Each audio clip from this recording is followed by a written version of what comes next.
Halina't pakinggan ninyo ako!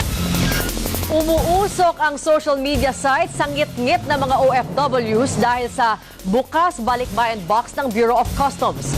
Ang iba ay dinaan na lamang sa biro ang seryoso nilang patama. Ang mga viral videos ng mga OFWs tampok sa mga kwento ni Mark Logan. Dati-dati, ganito lang ang problema sa bagahe. Parang may galit ata sila. Lahat tayong mga OFW. Pero ngayon, ibang klase. Parang ano lang to magbiro ka na raw sa lasing, wag lang sa OFWs natin. Kung sa Bureau of Customs, yari ang padala. Hindi kami bumili ng pante. Para sa pamilya namin. Kasi natutuwa sila pag yan ang binibili namin dito. Dinumi na rin ng mga ngit-ngit ng OFWs ang social media. Talaga namang ako'y nagtitipid din eh.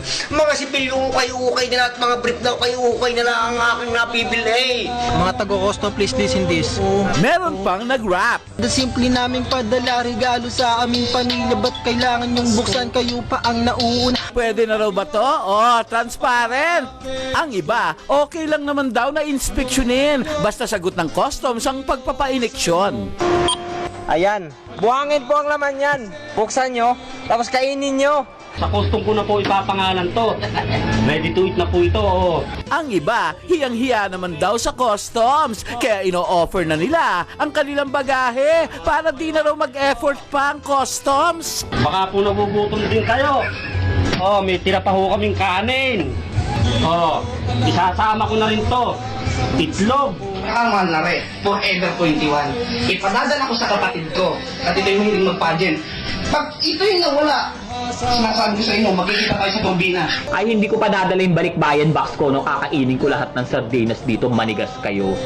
Ang buhay ng OFW ay nasa kahon. Minsan nga, sila na mismo ang umuuwi ng nasa kahon. Kung may pabebe, meron na tuloy pa-cargo boys. Hi! Kami yung mga cargo boys! Kami ang mga nagbabakargo na papunta sa Pilipinas. Nagpapadala kami ng cargo sa Pilipinas para sa pamilya namin. Mark Logan. Mga tol, sabi niyo nagpadala kayo ng tigil-tigis ang t-shirt sa akin. Wala naman ako natanggap eh. Anyari? Tapos ABS-CBN News. Ako nila. Tama! Sinabi na lahat. Wala na. Masasabi ko lang dyan talagang yan ay bunga ng kawalan po ng kredibilidad ng customs. At yan ang mga balitang nakalap sa aming mas malawak na pagpapatrol.